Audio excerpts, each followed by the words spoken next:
नमस्कार, India daily live में आपका स्वागत है। मैं हूं मिहिर रंजन। 24 का चैंपियन में आज बात करने के लिए बहुत कुछ है। दिल्ली में केजरीवाल पर घमासान से लेकर सुप्रिया श्रीनेत्र को लेकर मचा संग्राम भी है। हम ये भी जानने की कोशिश करेंगे कि आखिर बीजेपी की तरफ से अब तक टिकट नहीं मिलने के बाद वरुण गांधी क्या करने वाले हैं। क्या वो कांग्रेस की तरफ चले जाएंगे? लेकिन शुरू करते हैं दिल्ली की खबर से। आज सुबह सुबह दिल्ली सीएम अरविंद केजरीवाल के दूत बनकर दिल्ली सरकार में मंत्री सौरभ भारद्वाज सामने आए। उन्होंने कहा कि पता नहीं अरविंद केजरीवाल किस मिट्टी के बने हुए हैं, उन्हें ईडी की हिरासत में रहते हुए भी दिल्ली के लोगों की चिंता है। फिर उन्होंने केजरीवाल का संदेशा सुनाया। संदेशा था कि दिल्ली वालों को मुफ्त दवा मिलती रहे और मुफ्त टेस्ट होता रहे। सौरभ भारद्वाज ने केजरीवाल का संदेशा क्या सुनाया? बीजेपी इसे लेकर हमलावर हो गई। उसने केजरीवाल के आदेश को ही फर्जी बता दिया और एलजी से शिकायत कर दी। उधर ईडी भी मामले पर नजर बनाए हुए है। वो ये परखने में लगी हुई है कि क्या केजरीवाल इस तरह से सरकार चला सकते हैं क्या? उन्हें आदेश पारित करने के लिए पेन और पेपर मिला था क्या? मामला वाकई दिलचस्प है और बयानों के वार जोरदार।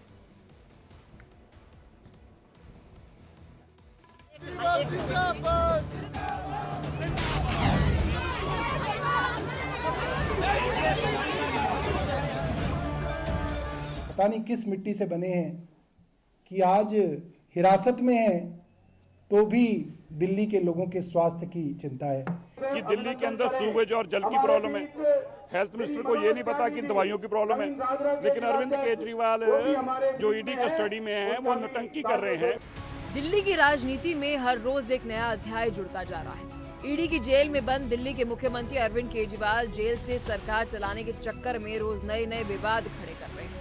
आज उनके पार्टी के नेता और स्वास्थ्य मंत्री सौरभ भारद्वाज एक आदेश लेकर आते हैं और कहते हैं कि ईडी के जेल में बंद केजरीवाल को दिल्ली वालों के स्वास्थ्य की चिंता हो रही है और उन्होंने जेल से ही आदेश दिया कि दिल्ली वालों के हेल्थ से कोई खिलवाड़ नहीं होना चाहिए। मोहल्ला क्लिनिक में हर किसी का इलाज और मुफ्त दवा मिले, ये सुनिश्चित करने का आदेश दिया गया। एक विषय उनके दिल के हमेशा बड़ा करीब रहा, दिल्ली की स्वास्थ्य व्यवस्थाएं, कि दिल्ली के अस्पतालों में समय पे इलाज मिले, गरीब को भी मिले, मिडिल क्लास को भी मिले, मुफ्त इलाज मिले, मुफ्त दवा मिले, मुफ्त टेस्ट मिले। पता नहीं किस मिट्टी से बने हैं कि आज हिरासत में हैं तो भी दिल्ली के लोगों के स्वास्थ्य की चिंता है। इससे पहले ईडी की जेल से ही केजरीवाल ने आतिशी को भी आदेश देते हुए ये कहा कि दिल्ली वालों को पानी की किल्लत नहीं होनी चाहिए। जहां जरूरत हो वहां पर टैंकर की व्यवस्था तुरंत करवाई जाए। दिल्ली के मुख्यमंत्री अरविंद केजरीवाल जी थे, हैं और रहेंगे। ये बिल्कुल साफ है कि अरविंद केजरीवाल जी ही दिल्ली के मुख्यमंत्री रहेंगे, चाहे सरकार जेल के अंदर से चले, चाहे सरकार जेल के बाहर से चले।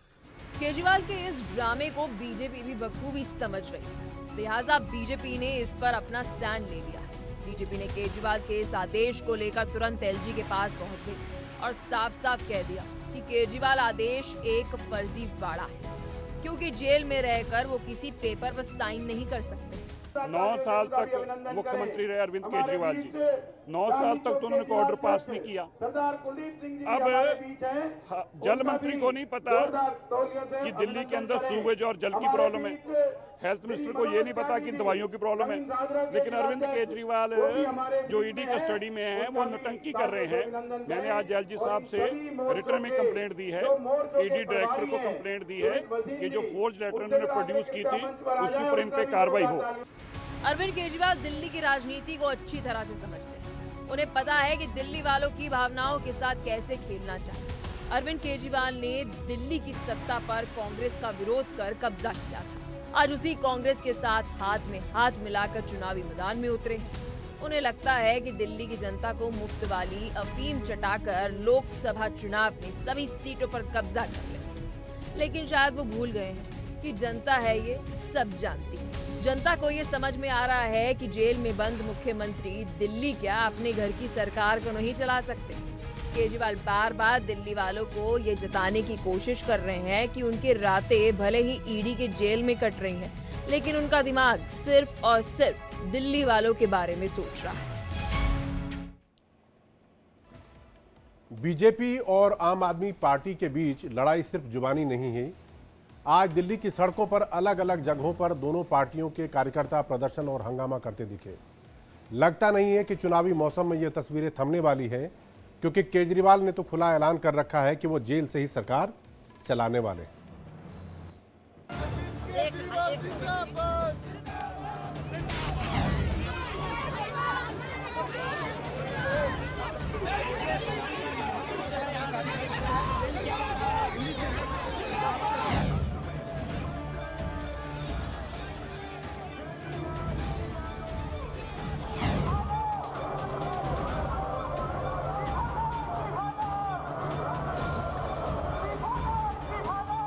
अरविंद केजरीवाल अब उनको याद आ रहा है दिल्ली को पानी और सीवर नहीं दे पाए।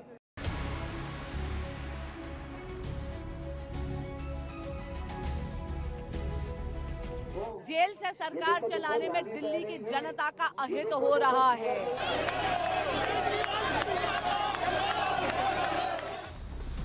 दिल्ली की राजनीति दिलचस्प मोड़ पर आ गई। ईडी के जेल में बंद दिल्ली के मुख्यमंत्री अरविंद केजरीवाल अब जेल से ही सरकार चला रहे हैं। वो जेल से आदेश दे रहे हैं, वो जेल से दिल्ली वालों के इमोशन से खेल रहे हैं। वो जेल से ये जताने की कोशिश कर रहे हैं कि दिल्ली वालों के असली हितैषी हैं। जानते हैं कि आखिर केजरीवाल ऐसा क्यों कर रहे हैं। केजरीवाल ऐसा इसलिए कर रहे हैं क्योंकि देश में इस वक्त चुनाव का माहौल है और वो अपनी करतूत की वजह से प्रचार की बजाय शराब के चक्रव्यूह में फंसकर ईडी के रडार पर आ गए। केजरीवाल जानते हैं कि इस वक्त अगर वो जनता के इमोशन से नहीं खेलेंगे तो उनका खेल होना तय। ये सरकार नहीं चलेगी, नहीं चलेगी। ईडी के दम पे ये सरकार नहीं चलेगी, नहीं चलेगी। इधर केजरीवाल जेल में है, उधर उनकी पार्टी के नेता और कार्यकर्ता सड़क पर संग्राम कर रहे हैं। प्रधानमंत्री के आवास को घेरने और विरोध प्रदर्शन करने की कोशिश कर रहे हैं। दिल्ली को जाम करने की नाकाम कोशिश लगातार चल रही है। वजह दिल्ली से सत्ता जाने का डर है। आपको बताते चले कि अगले साल दिल्ली में विधानसभा चुनाव होने। दिल्ली के लोकसभा चुनाव में तो आम आदमी पार्टी की दाल अभी तक नहीं गली है। सातों की सातों सीटों पर बीजेपी का कब्जा है। केजरीवाल ने सोचा था कि इस बार जिस कांग्रेस को गाली देकर वो दिल्ली की सत्ता पर काबिज हुए थे, उसी का हाथ और साथ लेकर इस बार लोकसभा चुनाव में बीजेपी की मुश्किलें बढ़ाई। लेकिन उन्हें शायद इस बात का अंदाजा नहीं था कि चुनाव से पहले वो हिरासत और हवालत की हवा खा सकते हैं। गिरफ्त में आया हुआ अरविंद केजरीवाल अब उनको याद आ रहा है कि हाँ, हम दिल्ली को पानी और सीवर नहीं दे पाए। अचानक से दिल्ली के मुख्यमंत्री को दिल्ली की चिंता हो गई। यदि दिल्ली वासियों की चिंता उनको होती तो तिहाड़ से नहीं चलती सरकार, सेक्रेटेरिएट से चलती। दिल्ली वासियों की चिंता होती तो कोविड के कालखंड में शीश महल नहीं बनाते। जेल से सरकार चलाने में दिल्ली की जनता का अहित हो रहा है। ईडी कस्टडी से जो संदेश भेजा है वो मैंने ध्यान से सुना है। मुझे बड़ा हास्यास्पद लगता है। एक तरफ आम आदमी पार्टी के नेता और कार्यकर्ता प्रधानमंत्री को घेरने की कोशिश कर रहे हैं, तो वहीं बीजेपी दमदार विरोध प्रदर्शन कर केजरीवाल के इस्तीफे की मांग कर रही है। शायद आजादी के बाद ऐसा पहली बार है जब किसी राज्य का मुखिया जेल में बैठकर सरकार चला रहा। बीजेपी बार बार कह रही है कि दिल्ली की जनता और विकास का काम बुरी तरह से प्रभावित हो रहा है, लिहाजा मुख्यमंत्री तुरंत इस्तीफा देना चाहिए। बीजेपी गवर्नमेंट ने किया है, ईडी का बिना वजह उसको परेशान कर रहे हैं। वो हम प्रोटेस्ट के लिए आए हैं कि दिल्ली वालों को भी पता चले कि भाई पूरे देश को केजरीवाल जी के साथ कितनी सहानुभूति है। बीजेपी सरकार जो कर रही है, जो गंदी राजनीति कर रही है, जो साफ शब्दों में बोले जाए, उसी के खिलाफ है। जो सारे देश में ही है, जो कल पंजाब में क्या, सभी देश में ही सभी लोगों को ये धारणा बन चुकी है बीजेपी की कि जिससे डर लगता है उसको अपनी बी टीम जो ईडी की बनी हुई है उसके पीछे डाल देती है। मोदी जी को डर है कि आने वाले लोकसभा चुनाव में अरविंद जी प्रचार ना करें, उनको प्रचार करने से रोकने के लिए गिरफ्तार किया गया है। ईडी एक एक्सटॉर्शन एजेंसी बन रखी है जो पैसा इकट्ठा करती है या फिर जो भाजपा के खिलाफ आवाज उठाता है उसकी बाजू मरोड़ी जाती है। दिल्ली के मुख्यमंत्री अरविंद केजरीवाल से ईडी लगातार पूछताछ कर रही है। पिछले कई महीनों से केजरीवाल ईडी से लुक्का छुपी का खेल खेल रहे हैं, लेकिन आखिरकार वो घड़ी आ ही गई जब ईडी के अधिकारियों ने मुख्यमंत्री के घर जाकर उन्हें पहले हिरासत में लिया, फिर गिरफ्तार किया। केजरीवाल ने कोर्ट का भी दरवाजा खटखटाया, लेकिन राहत मिलने के बजाय कोर्ट ने उन्हें ईडी के रिमांड पर भेज दिया।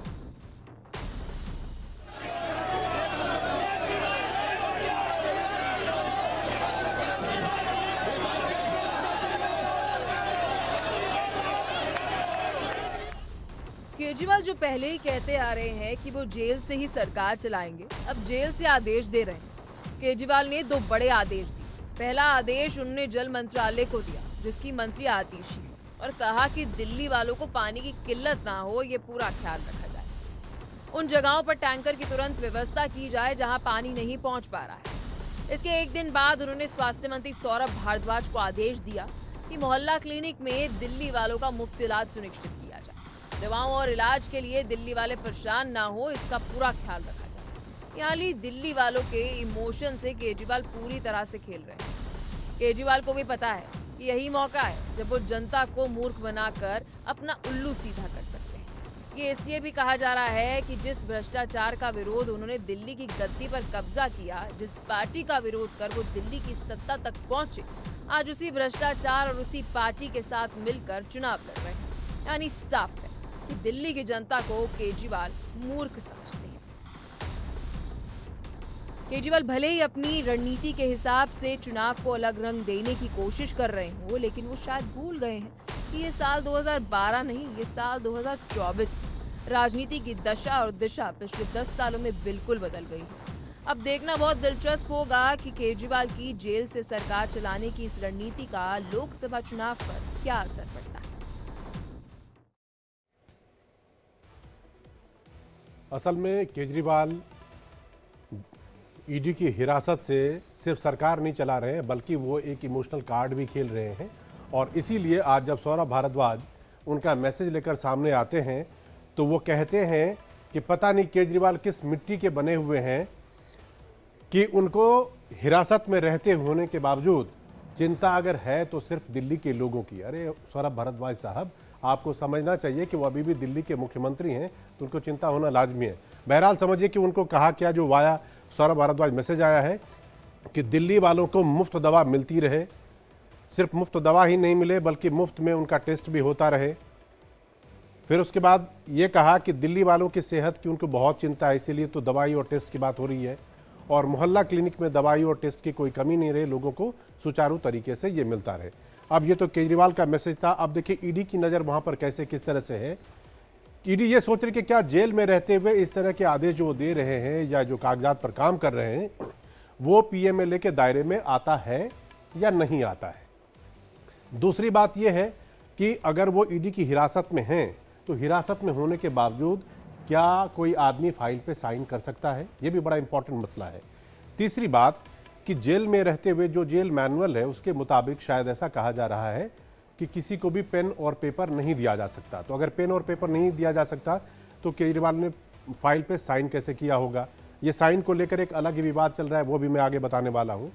और जो अभी के तय नियम है उसके मुताबिक रोज़ शाम 6 बजे से 7 बजे के बीच 1 घंटे का जो टाइम है, उस 1 घंटे के टाइम में केजरीवाल मिल सकते हैं। और किससे मिल सकते हैं वो देखिए, रोज़ आधा घंटा वो पत्नी और निजी सहायक से मिल सकते हैं, बात कर सकते हैं, अपनी बात बता सकते हैं। और जो बचा हुआ आधा घंटा है उसमें अगर वो चाहे तो वकील से मुलाकात कर सकते हैं, अपनी स्ट्रैटेजी बना सकते हैं ताकि वो कैसे ईडी की हिरासत से बाहर आए। ये तो हो गई। अब देखिए बीजेपी का सवाल क्या है। मनजिंदर सिरसा गए और सीधे उन्होंने एलजी से शिकायत कर दिया। शिकायत क्या किया है, तो शिकायत किया कि जेल में रहकर फाइल कोई आदमी कैसे साइन कर सकता है। और जो पेपर आया उस पर शायद केजरीवाल जी के साइन नहीं है, इसको वो भी मुद्दा बना रहे हैं और कह रहे हैं कि दस्तावेज में केजरीवाल के साइन नहीं है। अब किसी पेपर पर अगर मुख्यमंत्री का साइन नहीं है तो फिर वो आदेश कैसे हुआ। तो इसीलिए उन्होंने क्या किया, वो कह रहे हैं कि दस्तावेज में फर्जीवाड़ा किया गया और उसके खिलाफ एक एफआईआर होनी चाहिए। तो ये है पूरा मामला और मसला जो कि केजरीवाल को लेकर अभी चल रहा है दिल्ली के सियासी हलकों में। हमारे पास और भी खबरें हैं और हमारे साथ अक्कू श्रीवास्तव जी हैं, नवोदय टाइम्स के संपादक हैं, वरिष्ठ पत्रकार हैं और देश और दुनिया पर लगातार इनकी नजर रहती है। अक्कू जी, हम आपके पास आएंगे, उससे पहले हम चाहते हैं कि हमारी रिपोर्टर अपूर्वा श्री ने आज रमेश विधुड़ी जो बीजेपी के लीडर हैं उनके साथ बातचीत की और इस मसले पर जाना, तो उन्होंने क्या कुछ कहा ये जरा सुन लेते हैं। पहले जेल के अंदर से सरकार चला रहे हैं, कितना सही है जेल के अंदर से सरकार चलाना? अरे भाई, जब नई शराब नीति लाई गई थी तभी मैंने विधानसभा के अंदर कहा था, अरविंद केजरीवाल आपने शराब के ठेकेदारों को कमीशन 2% से बढ़ाकर 12% कर दिया है और मास्टर प्लान का वायलेशन करके, सुप्रीम कोर्ट की गाइडलाइंस का वायलेशन करके आपने रिहायशी क्षेत्रों में शराब के सैकड़ों शराब के ठेके खोल दिए हैं।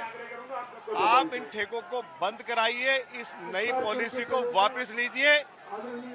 हम आपको रिहायशी क्षेत्रों में शराब के ठेके नहीं खोलने देंगे और यदि आपने नई शराब नीति वापस नहीं ली तो पक्के तौर पे आपको और आपके डिप्टी चीफ मिनिस्टर को जेल जाना पड़ेगा। ये बात तो मैंने विधानसभा के अंदर कही थी। सर, बीजेपी उनके इस्तीफे की मांग कर रही है, लेकिन वो जेल के अंदर से बैठ के आदेशों पे आदेश दिए जा रहे हैं। देखिए, दिल्ली के मुख्यमंत्री को अपने पद से आज नहीं तो कल त्यागपत्र देना ही पड़ेगा और हम उनको मजबूर कर देंगे त्यागपत्र देने के लिए, क्योंकि अरविंद केजरीवाल इस शराब घोटाले का मुख्य सरगना है। इसलिए वो अभी ईडी की गिरफ्त में है और कल वो जेल भी जाएगा, तो इस्तीफा तो उनको देना ही पड़ेगा। चुनावी मौसम में नेताओं की जुबान कभी फिसलती है तो कभी जहरीली हो जाती है। कभी वो अपना स्तर इतना नीचे गिरा लेते हैं कि उन्हें ठीक से सफाई तक नहीं सूझती। कल सुप्रिया श्रीनेत ने कंगना रनौत को लेकर जो कुछ भी कहा वो बिलो द बेल्ट वाला वॉर था।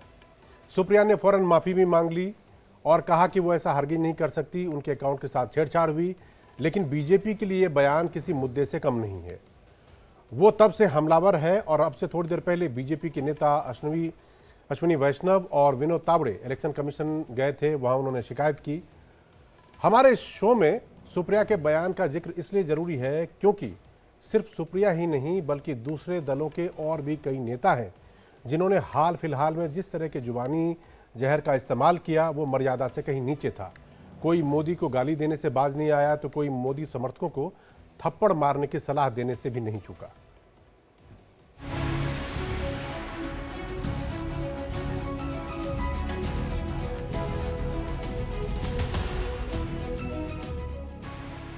ये 3 तस्वीरें और चुनाव से पहले बवाल शुरू। हम आपको बवाल की पूरी डिटेल बताएं उससे पहले आप पत्रकार से नेता बनी सुप्रिया श्रीनेत का सबसे पहले माफीनामा सुनिए। मेरे फेसबुक और इंस्टाग्राम अकाउंट का एक्सेस कई लोगों के पास है। उसमें से किसी एक व्यक्ति ने एक बेहद घृणित और आपत्तिजनक पोस्ट की। मुझे जैसे ही पता चला मैंने सर्वप्रथम उस पोस्ट को डिलीट किया, क्योंकि जो कोई भी मुझे जानता है वो अच्छी तरह से जानता है कि मैं कभी भी किसी भी महिला के खिलाफ व्यक्तिगत भद्दी और भोंदी टिप्पणी कर ही नहीं सकती हूं। मैं इसकी घोर विरोध। सुप्रिया श्रीनेत ने माफी तो मांग ली, लेकिन बीजेपी ने अब मन बना लिया है कि वो कांग्रेस की बदजुबानी का जमकर जवाब देगी। बीजेपी अब कांग्रेस और उसके सहयोगी दल पर हमलावर है। सबसे पहले बीजेपी नेता सुधांशु त्रिवेदी ने कांग्रेस की बदजुबानी को लेकर हमला बोला। एक बात में तो बहुत दम है। उन्होंने कहा कि हमारे अकाउंट जो थे वो दूसरे कई लोग डील कर रहे थे। जो सोशल मीडिया की चेयरपर्सन है वो कह रही है उनके अकाउंट कई लोग डील करते हैं। बहुत साफ है कि कांग्रेस की जो बातें हैं, इनके अकाउंट्स कहां से डील होते हैं, ये देश को समझना चाहिए। कौन कौन सी शक्तियां डिजिग्नेटेड डिजाइन मैसेजेस भेज देती हैं जो सीधे एज इट इज कर दिए जाते हैं, ये अपने आप में इस बात को प्रमाणित करता है कि कांग्रेस और इंडी गठबंधन किसी अज्ञात शक्तियों के हाथ में खेल रहा है। बीजेपी यही नहीं रुकी, उसने तुरंत इसकी शिकायत चुनाव आयोग को करते हुए कड़ी कार्रवाई की मांग कर दी। विपक्ष का घमंडिया इंडी गठबंधन है, ये 3 लक्ष्य को लेकर चुनाव लड़ने जा रहा है। एक तो देश के प्रधानमंत्री माननीय नरेंद्र मोदी जी को गाली देना, नारी शक्ति का अपमान करना और देश की संस्कृति का अपमानित करते रहना। चुनाव आयोग सुमोटो अपनी ओर से अगर वो मॉडल कोड ऑफ कंडक्ट का आपको उल्लंघन लग रहा है तो ये एक्शन लेना जरूरी है। हमने जिन 3 तस्वीरों को आपको दिखाया है उन तीनों में कांग्रेस, उसकी सहयोगी पार्टियों ने साफ साफ न सिर्फ बीजेपी पर हमला बोला कि प्रधानमंत्री नरेंद्र मोदी को लेकर ऐसे शब्दों का इस्तेमाल किया है जिसे हम आपको सुनवा नहीं सकते। तमिलनाडु के मंत्री ने इस तरह की भाषा का इस्तेमाल किया है जिसे सुनकर किसी का सिर शर्म से झुक जाए। वहीं कर्नाटक में कांग्रेस के नेता ने तो खुलेआम कहा कि उन लोगों को, खासतौर पर युवाओं को थप्पड़ मारो जो मोदी का नारा लगाते हैं। आज बीजेपी ने एक एक कर इन सब का जवाब दिया है कि रुदाली करने वाले लोगों से पूछना चाहता हूं, राजनीतिक नारे लगाने के ऊपर आप थप्पड़ मारने की बात करेंगे और वो भी प्रधानमंत्री जी के नाम के ऊपर, और आप कहेंगे कि यह लोकतंत्र है। बंगाल में बीजेपी के नेता दिलीप घोष ने भी मुख्यमंत्री ममता बनर्जी के बारे में बयान देकर बवाल मचा दिया। बीजेपी नेता के बयान के खिलाफ टीएमसी ने चुनाव आयोग से शिकायत की है। এবং টিএমসি অত্যাচারের একটা নিশানা হয়ে গেছে, ব্ল্যাক স্পট।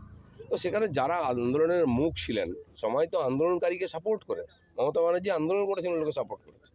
তো সে যেন যে আন্দোলন করে উঠে এসেছে, সাধারণ মানুষের আওয়াজ দিয়ে উঠে এসেছে, আর ওখানকার অত্যাচারিত মহিলাদের তিনি হচ্ছেন মুখ, তাকে আমরা প্রতীক হিসেবে রেখেছি।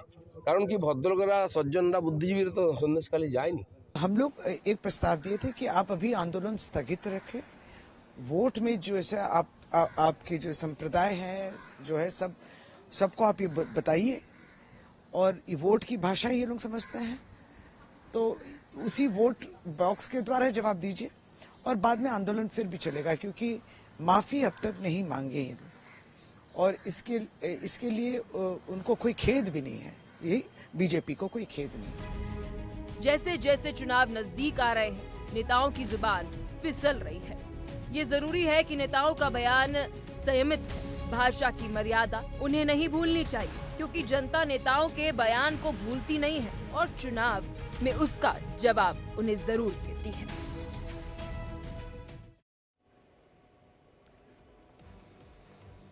अब मैं अक्कू श्रीवास्तव जी की तरफ रुख करना चाहूँगा।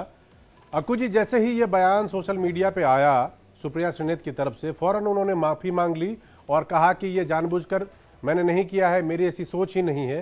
एक और फिर उससे उन्होंने कहा कि मैं ट्विटर अकाउंट भी अपना डिलीट कर लूँगी या जो भी सोशल मीडिया अकाउंट है। जब माफ़ी मांग ली, सब कुछ कर लिया, उसके बावजूद ये इतना विवाद और बीजेपी इतनी ज़्यादा हमलावर क्यों हो रही है? मतलब कांग्रेस का कोई नेता डिफेंड तो कर नहीं रहा इसे। देखिए, डिफेंस नहीं कर रहा है, लेकिन आप ऐसी जब गलती कर जाएं, और भी तब जब सोशल मीडिया प्रमुख हो किसी बड़ी पार्टी के, और उसके साथ साथ जब पूरी राजनीति देश में ट्विटर से और अन्य सोशल मीडिया माध्यम से चल रही है, तो ऐसे में ये कह करके किनारे हट जाना, चाहे वो महुआ मोइत्रा हो, चाहे यूट्यूब हो, कहते साहब हमारा सोशल मीडिया अकाउंट कोई और वो भी कोई एक आदमी नहीं, कई और लोग हैंडल कर रहे हैं, तो आप क्या उम्मीद कर सकते हैं देश की राजनीति में? ये होना तो ये चाहिए इसको सोशल मीडिया की कंपनियों को कि वो ऐसे लोगों को कतई बिल्कुल उनके अकाउंट डिलीट करें, खत्म करें, और उसको कोई अनुमति नहीं देना चाहिए, बल्कि एक अंडरटेकिंग लेनी चाहिए कि इसमें जो भी अकाउंट जो भी लिखा पढ़ा जाएगा ये मेरी बुद्धि में होगा, विवेक में होगा, और बिना कुछ खाए पिए होगा। ये सिर्फ आपके उसमें ये नहीं है कि रात के 8 बजे जैसे कपिल शर्मा कर देते हैं वैसे हो जाएगा। अगर ऐसा हो तो बिल्कुल उसको उसके अकाउंट को खत्म कर देना चाहिए। वक्त अब आ गया है जब सोशल मीडिया से गंदगी को साफ किया जाए, और जो भी हो ये नहीं हो कि जस्ट फॉरवर्ड करने का हमारा वो, और किनारे एक लिख दीजिए कि साहब हमारा उसका कोई लेन देन नहीं होता है, फॉरवर्डेड पोस्ट को हमारा नहीं माना जाना चाहिए। ये बहुत ही वाहियात का काम है, और ये कहना, और क्या आपने जब वो हुआ था उसके तत्काल बाद आपने डिलीट किया, नहीं किया, तो इस तरीके से आप बच निकलना और फंस के बच निकलना। जी, आप जो कह रहे हैं, आप जो भाषा कहती हैं जी, जो भाषा वो करती रही हैं, जिस तरीके से प्रेस कॉन्फ्रेंसेस में या बहस में बात करती हैं, वो आप देखिए कैसी, वो कहीं से क्या महिलाओं के लिए संयत भाषा लगती है। और महिलाओं क्या, पुरुष क्या, मतलब बाजार में खड़े हुए हैं क्या? पुरुषों के लिए भी कैसे हो सकती है? जी बिल्कुल, तो किसी के लिए भी नहीं होनी चाहिए भाषा, ये मेरा मानना है। अक्कू जी, आपके कहने का इसका मतलब सीधा सीधा है कि कांग्रेस ने तो एक तरह से अपनी तरफ से फुल टॉस दे दिया है बीजेपी को, लगाओ चक्का। इस तरह के बयानबाजी अगर होगी। नहीं, वो छक्का भी लगाओ, उसके बाद वो तब लगाओ जब 6 बॉल खत्म हो चुकी हो। अच्छा, 6ठी बॉल में ही ऐसा दे दिया है कि पहले छक्का लगाओ, फिर उसके बाद नो बॉल हो, फिर उसके बाद नो बॉल हो, फिर उसके बाद नो बॉल हो। और ये अब नो बॉल का सिलसिला कम से कम बीजेपी जो है पहले दूसरे चरणों तक तो चलाए रखेगी। आप कैसे चलती हैं, कैसे ये बाउंस बैक करते हैं, ये भगवान जाने। ये भला हो सकता है कि कहते नहीं अब जो मैच जो है वो क्रिकेट से फुटबॉल पे आ गया है, और फुटबॉल में जो है पेनाल्टी स्ट्रोक होता है, तो पेनाल्टी स्ट्रोक का नियम खत्म हो गया। ये नियम इनके हिसाब से नहीं चलते हैं। राजनीति में नियम, और भारतीय जनता पार्टी जब सामने प्रतिद्वंदी हो तो आपको बहुत सतर्क होकर करना होगा। वो तो एक एक चीज आपकी खींच के ले आएगा। तो कुछ ऐसे में मैं एक चीज पूछना चाह रहा हूं कि ये तो कांग्रेस का तो देख ही लिया, कांग्रेस की जो सहयोगी पार्टियां हैं, तमिलनाडु में हमने देखा कि मिनिस्टर साहब ने क्या क्या मोदी को किस तरह की गाली दी। कांग्रेस अलाकमान या कांग्रेस के जो टॉप लीडर जी, ये चाहे टीएमसी से लेकर के सनातन प्रेमी दुर्मुख से लेकर के उत्तर प्रदेश में मुलायम सिंह यादव की पार्टी, और उनके मुंह से जो निकल जाता है, और वो बहुत, मैं यहाँ रिपीट करके अपने आप को शर्मिंदा नहीं करना चाहता हूँ, लेकिन बहुत खराब टिप्पणियां हमने देखी हैं। इवन भारतीय जनता पार्टी के भी कुछ एक नेता कभी कभी ऐसा कर जाते हैं, लेकिन उन सबको ये ध्यान रखना होगा कि उन्हें ऐसा नहीं करना होगा। और नहीं तो सामने, मैं फिर कह रहा हूं, अगर आज किसी विपक्षी दल ने किया तो उसको लेकर के उड़ जाएंगे वो, और देख लीजिए अब आप कितना उड़े पड़े हुए, कितना असर हो नहीं हो ये एक अलग सवाल है। और फिर कंगना रनौत और साथ में है, तो कंगना रनौत की भाषा और बाकी जो उनका ज्ञान देने का सिलसिला होता है वो तो अद्भुत होता है। तो आपको छोड़ेंगे नहीं। अक्कू जी, आपने देश की राजनीति को आपने दशकों से देखा है, आपको नहीं लगता कि इस तरह के बयानबाजी जो कोई भी नेता किसी पार्टी का करे तो पार्टी के आलाकमान को उसके खिलाफ कार्रवाई करनी चाहिए, और इस तरह से सार्वजनिक तौर पे बयान देने से साफ बंद कर देना चाहिए उसे? ये तो बिल्कुल स्पष्ट सी बात है, उसमें मुझे नहीं लगता कि किसी को भी उसको आपत्ति होगी। लेकिन होता क्या है कि पार्टियां भी जो हैं वो देखती हैं कि कितना पत्थर फेंको पानी में और कितना उसका उछाल होता है, और उछाल होने पे किसके किसके कपड़े गंदे होते हैं। ये सिर्फ ट्रायल एंड एरर की राजनीति का समय सिलसिला चल रहा है कि आपका ये देखते हैं कि आप पे सहनशीलता कितनी है, तो वो इस तरीके से आपको भी ध्यान, आपको भी पकड़ते हैं और दूसरे को भी देखने की कोशिश करते हैं। मुझे लगता है ये बहुत ही आपत्तिजनक है, और ये कम से कम सोशल मीडिया पे इस तरीके से किसी को माफ कर देना कि नहीं हमने नहीं किया था, किसी और ने किया था, ये बहुत ही गैर जिम्मेदार बयान है। इससे हर हाल में उनको व्यक्तिगत रूप से पार्टी से, देश की महिलाओं से जी। तो बढ़ते हैं अगली खबर की तरफ। अक्कू जी, आपके पास हम आएंगे दोबारा। बीजेपी के बड़े नेता और गांधी परिवार के सदस्य वरुण गांधी क्या करेंगे? बीजेपी ने उन्हें टिकट अभी तक नहीं दिया है, मां मेनका गांधी को टिकट दिया है। ऐसे में क्या मां के लिए वरुण चुप रह जाएंगे, या फिर जिस तरह के बागी तेवर उन्होंने पिछले दिनों दिखाया था उसे और अगले स्तर पर ले जाएंगे और अपनी राजनीति के लिए एक अलग रास्ता बनाएंगे, पार्टी छोड़ देंगे? ये सवाल आज इसलिए बड़ा है क्योंकि कांग्रेस ने उन्हें न्योता दिया है और कहा कि आप हमारी पार्टी में आ जाइए, आपका स्वागत है। आपको याद होगा कि कुछ दिनों पहले समाजवादी पार्टी की तरफ से पीलीभीत के उम्मीदवार ने तो यहाँ तक कह दिया कि वरुण गांधी इस सीट से चुनाव लड़ना चाहते हैं तो हम ये सीट छोड़ देंगे। फैसला क्या करना है वो वरुण पे डिपेंड करता है कि वो मां के लिए चुप रह जाएंगे और इंतजार करेंगे कि बीजेपी उन्हें कुछ स्पेस दे या फिर अपनी एक अलग राह पकड़ेंगे। तो इस चीज़ को थोड़ा समझने की ज़रूरत है। मैं ग्राफिक के जरिए आपको समझाने की कोशिश करता हूं कि कांग्रेस के लिए वरुण क्यों चाहिए। अगर वरुण गांधी को जो प्रस्ताव आज दिया गया है, यूपी में गांधी परिवार का कोई चेहरा नहीं है। राहुल गांधी के लिए असमंजस की स्थिति बनी हुई है कि वो लड़ेंगे या नहीं लड़ेंगे। अमेठी और रायबरेली गांधी परिवार का गढ़ है, लेकिन अभी तक उस पर कोई क्लैरिटी आई नहीं है। अमेठी या रायबरेली से वरुण गांधी को उतारने की तैयारी हो सकती है अगर वरुण गांधी इस प्रस्ताव को स्वीकार करेंगे, बीजेपी से अलग राह दिखाने के बारे में सोचेंगे। वरुण को लाकर गांधी परिवार में दरार मिटाने की कोशिश भी हो सकती है कि वरुण गांधी आ गए तो इस तरह के कोई डिफरेंसेस नहीं, और मोदी, योगी और बीजेपी के खिलाफ वो खुलकर बोलते रहे हैं। कांग्रेस के कई युवा नेता छोड़कर जा चुके हैं। ऐसे में अगर वो आ जाते हैं वहाँ से तो एक अलग ही मैसेजिंग हो जाएगी और वरुण कांग्रेस को एक संजीवनी मिलने की भी उम्मीद आप कह सकते हैं कि वो उनको हो सकती है।